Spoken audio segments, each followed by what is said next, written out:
Greetings from Carl Berner, Oslo, and welcome to this studio release. Today it's been a rainy and cold day in Oslo, but happily the restrictions for COVID-19 is been losing a little bit today. The cafes and the restaurants will still be closed for some weeks, but the galleries and the museums will be open. So that's good news. Yes, today I'm gonna present a large work. It's number 328 to 31. The title is Matheme. So it's 4 panels forming one work. I have each panel have a number on its own, and it is registered in my catalog, but I will not release them as individual works at this point, at least. But I'm doing it this way. I didn't do that before. When I did like a piece with many panels, I usually gave them just one number, but recently I have started to number each panel because maybe in the future I will have the freedom to mix my works and do compilations of different kind of works from different places, and then I can use them whatever in which way I want. And then I will release these 4 works also as individual works. Yes, this work is in the tablet series, meaning it's words as motifs. In this case, it's more signs than words, but you will see this soon. And it's been they are been done in the wet filler, so it's a res ipsa compilation, and I've been using my special drawing tool that I use and to draw with, and I have the panels on the floor, and I draw with that stick. Yes, I will say a few words about the title first before I reveal it. Matheme, yes. I'm very interested in a theorist called Jacques Lacan that I've been talking about previously. He was a psychoanalyst, and he's quite heavy to read, I think. I haven't really read any books by him directly. I tried, but they are very dense. And also, I feel a little bit that many of his, let's say, followers, if you kind of go to sites where they discuss his works, and it's a little bit like a tight group, and a little bit like almost like a cult in a way. So I'm a little bit. This kind of puts me off a little bit.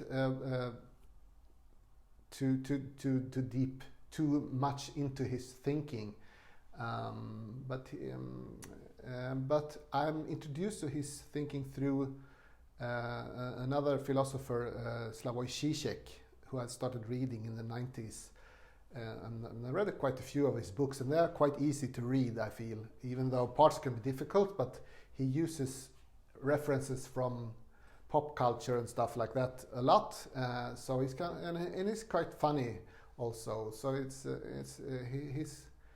a good place to start if you're interested in Lacan's theories. To read some of his books. They are quite similar, actually. I find out. I read maybe 10 or 15 of them, and the themes are a little bit the same, I guess. So if you have read one, you have, in a way, read all of them, even though they are, of course, different. But it's still entertaining, so I recommend to read more than one, of course. Yes, but Lacan's theories, the base, I think, the base thing of his theories that kind of interests me is his idea about these 3 registers of reality that he kind of developed and defined and developed, and they are and these three. I think that is kind of what interested me most, and it's about language and the subject and how we relate to ourselves and reality through language, I feel. And he defined that there are three dimensions, you might say. One is the real, who is not like reality, but more, if you can define reality without language, in a sense. This is an area of reality that we cannot reach. It could be almost like this Kantian notion about the thing in itself, how reality is, if it could be perceived without the apparatus of perception, because we interpret reality all the time, our minds doing this through the perception apparatus, you might say, in our head. But there is, of course, something outside that, and that is the real. So it's kind of the dimension of the reality without language. At least that's how I make use of Lacan, because I kind of have my own twist on his theories, I guess. And the second one is, of course, the symbolic, which is, I guess, the field where we live, where we communicate. This is how we have to symbolize everything that we experience. We have to make use of it in a rational way, I guess, to some extent. And this is done through the symbolic order. And everything that exists sort of exists within that. And if this symbolic order is kind of breaking down, then we lose the grip of reality in a way. So the symbolic is what we feel and experience as reality, I guess. And the last one is the imaginary.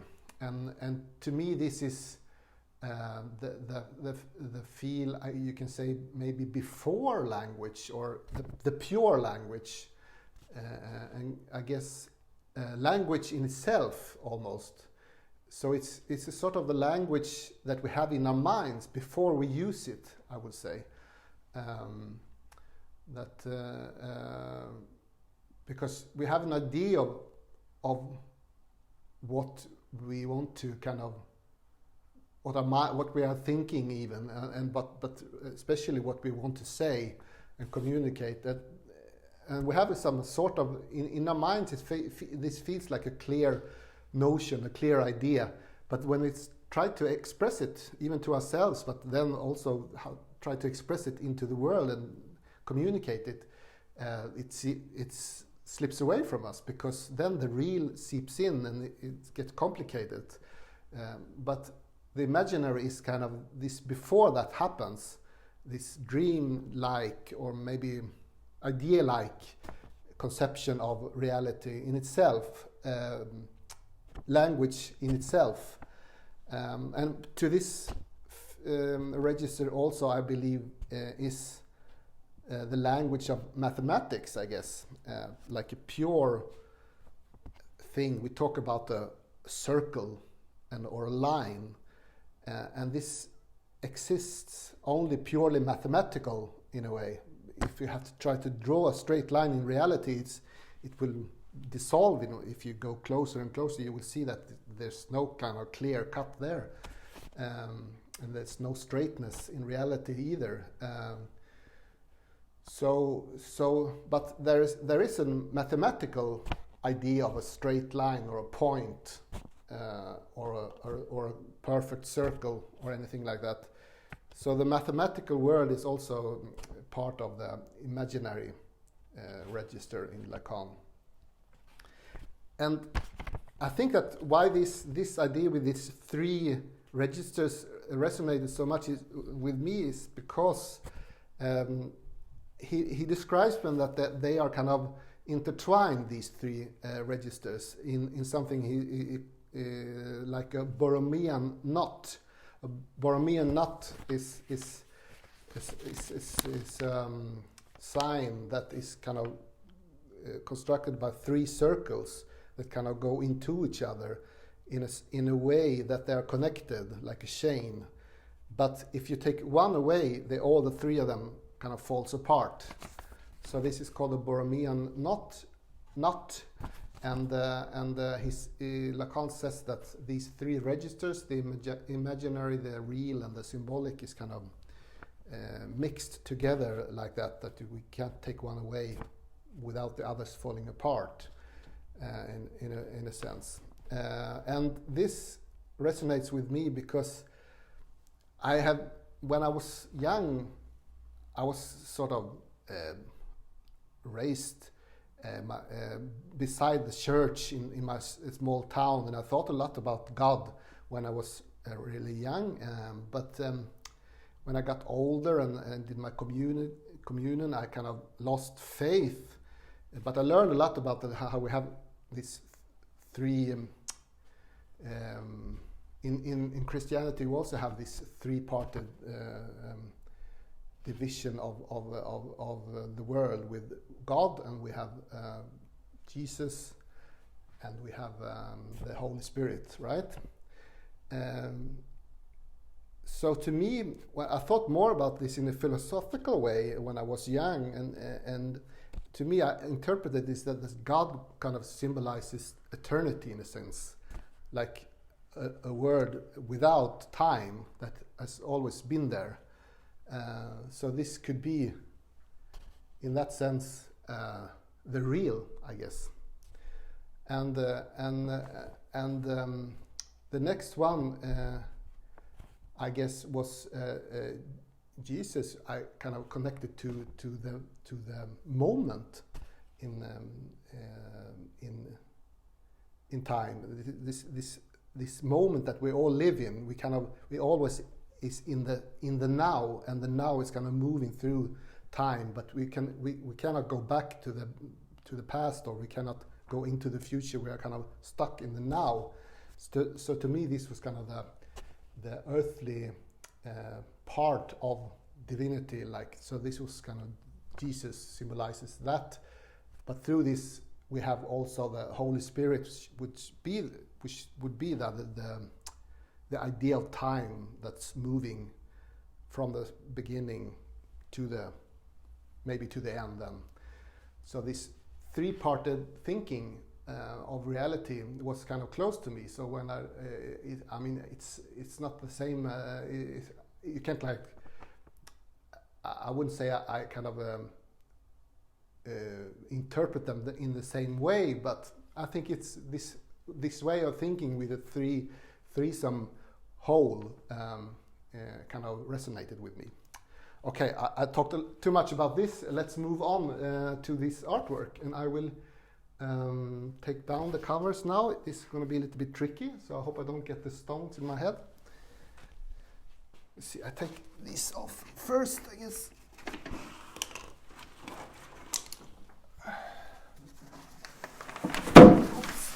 There you go. There you go.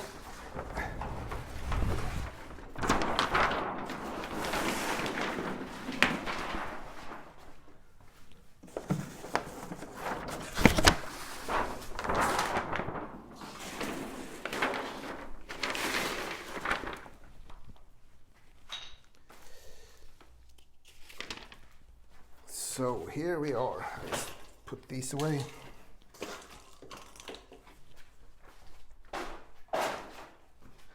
Move the paper a little bit more. Step on it.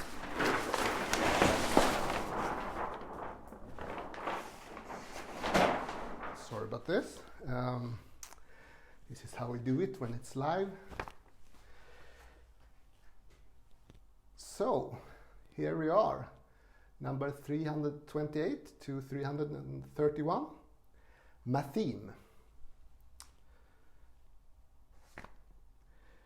Yes, so what does the title mean, Matheme? What is that? It is, of course, a word constructed by Jacques Lacan that he invented, and it refers to formulas that you use in mathematics or science to describe a mathematic theory, like the famous E equals m square c, like the Einstein's famous formula. And he wanted to write something like that to his own theories, because so he made sort of formulas for his own theories that kind of represented big chunks of ideas that he had written and taught about. And he did this because he wanted. He thought that if you had these short, dense, symbolized things that he called mathemes, this would be like a vehicle for pedagogical purposes. It would simplify the transfer of knowledge. He thought so. That's why he used these mathemes. Yes. So what is interesting with language, I think, to me, is that it has this. We have to use language as sort of symbols that we use to kind of describe reality. We have a category. We kind of divide reality into different categories, and we say that this is houses, and this is apples, and this is rain, and this is running, and then we make a sign that signifies this experience from reality, and then we could use language like that. But we can also use symbols that are not connected to experience in that sense, like things, mathematical symbols, like the number 5. It doesn't really exist in that sense. We can have 5 things, but what is number 5? Or for that's like pi, or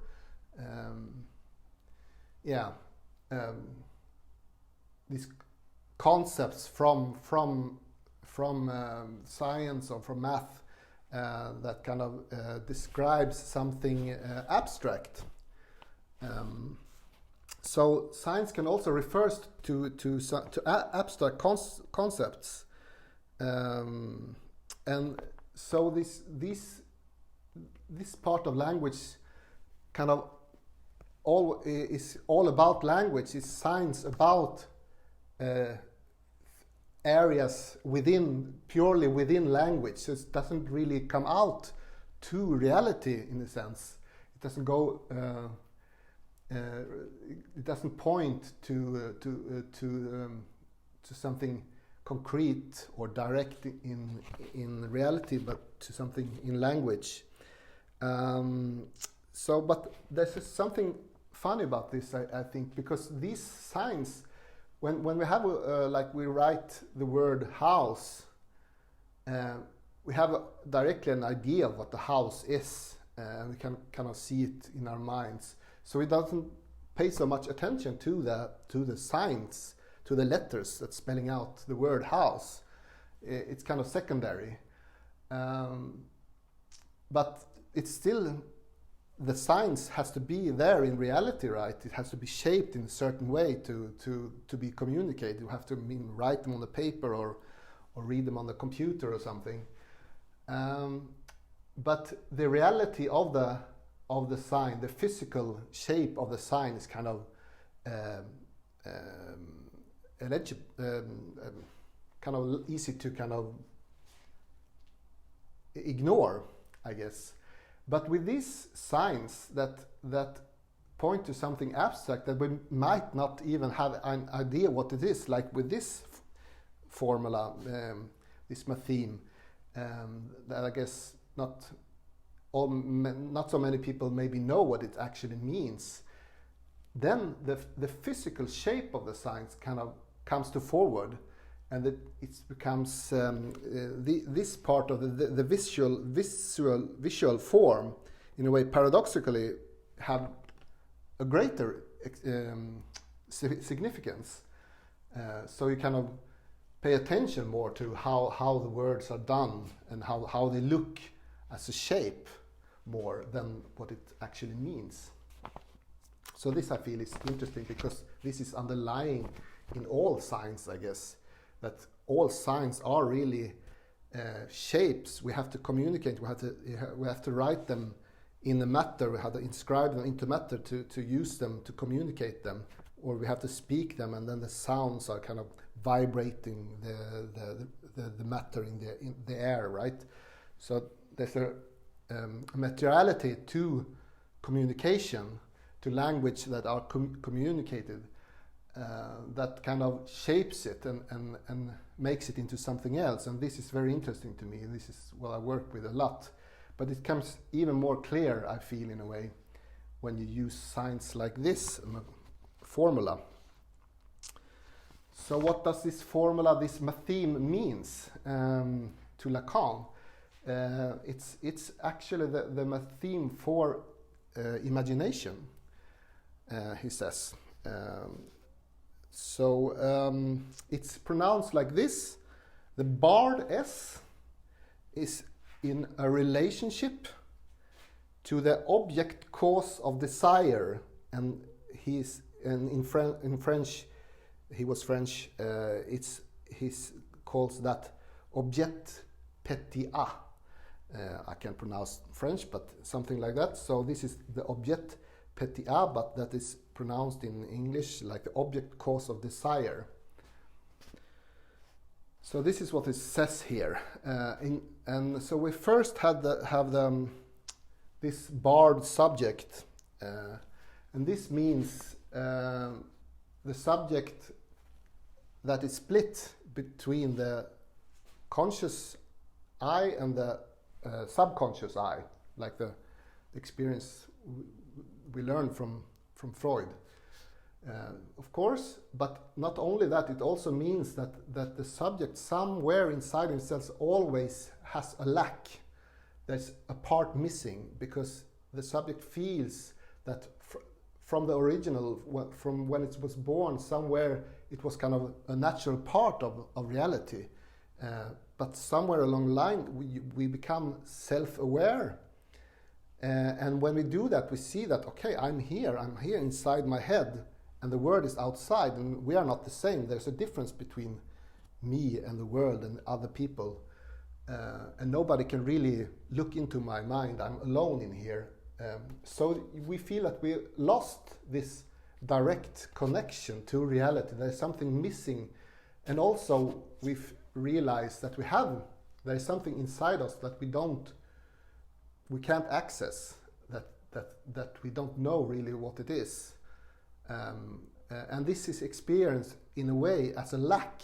There's something missing within us that we have lost. And this thing we kind of place outside in the world. We see it outside. We place it in something or some not maybe. It doesn't have to be something. It can be some sort of phenomenon in the world that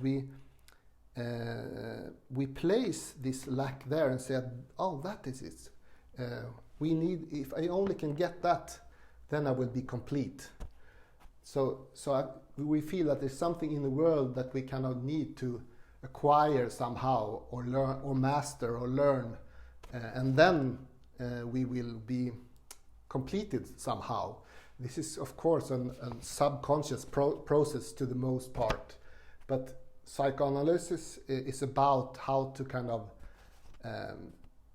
to deal with this, and to maybe learn also that these things will never complete us, because when we get it wasn't that thing.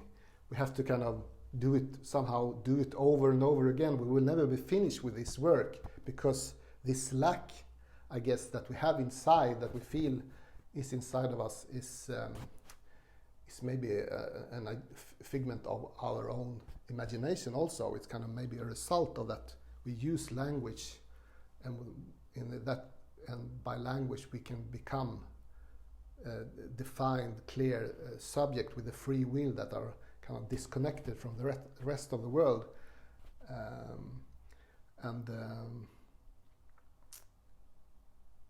Yeah, so we will never kind of be fully complete. We can feel some like moments where we are kind of lose ourselves in a sense, or we are connected to something outside, but it will all fade away somehow, and then we have to kind of start all over again.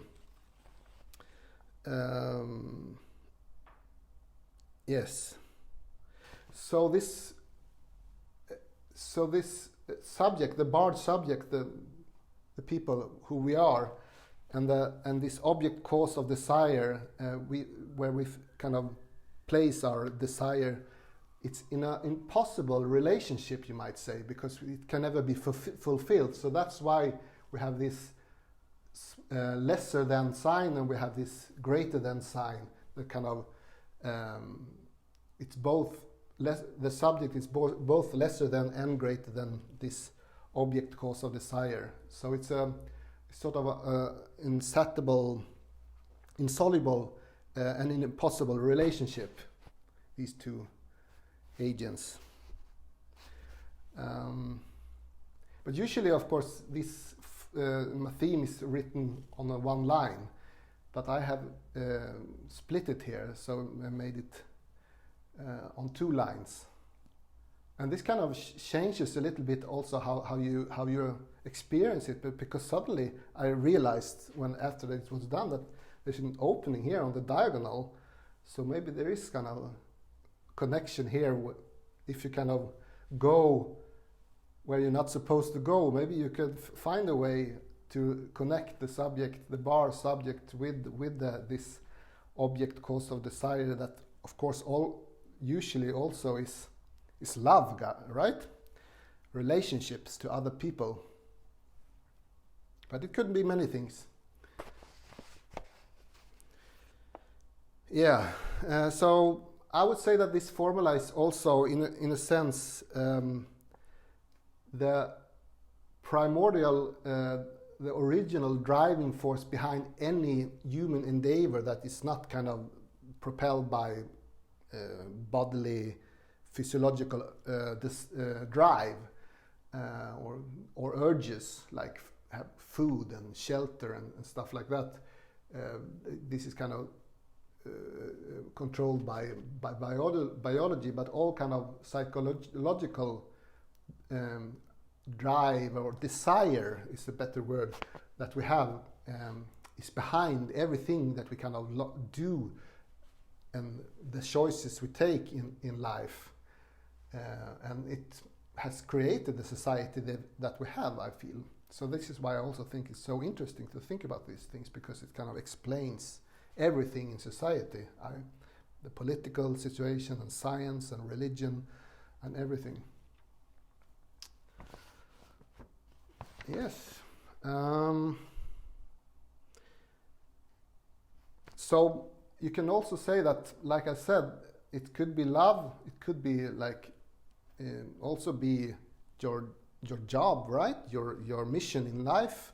So to me, of course, as an artistic subject, this could mean art, that I stand in an impossible relationship to art.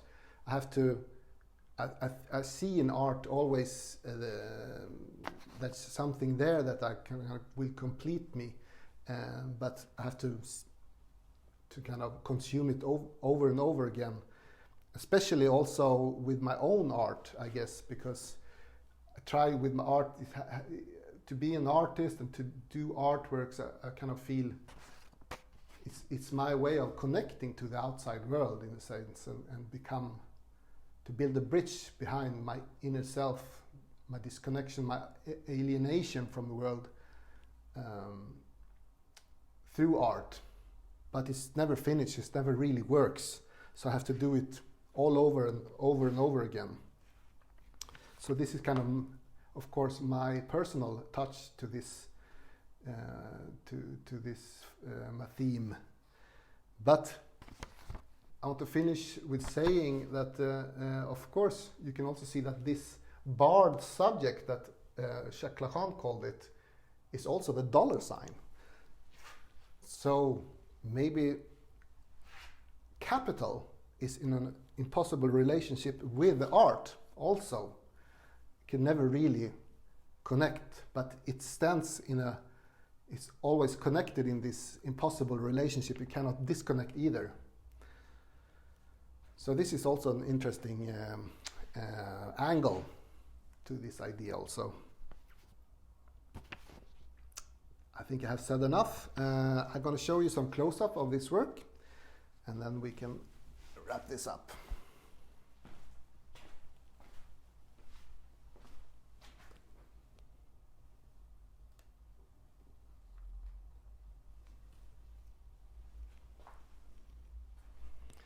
Try to see the work from the side here.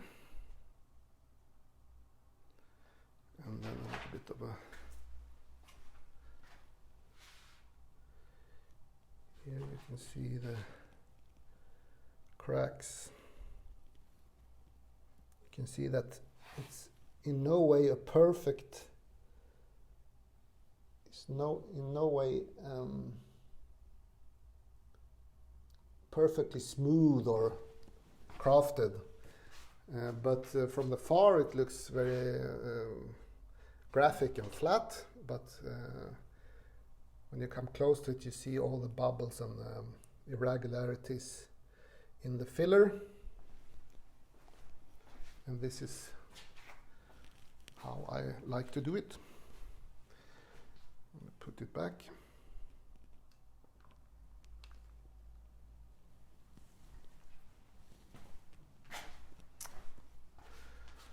So there you have it, number 328, 29, 30 and 31, Matheme. Thank you for watching and good night.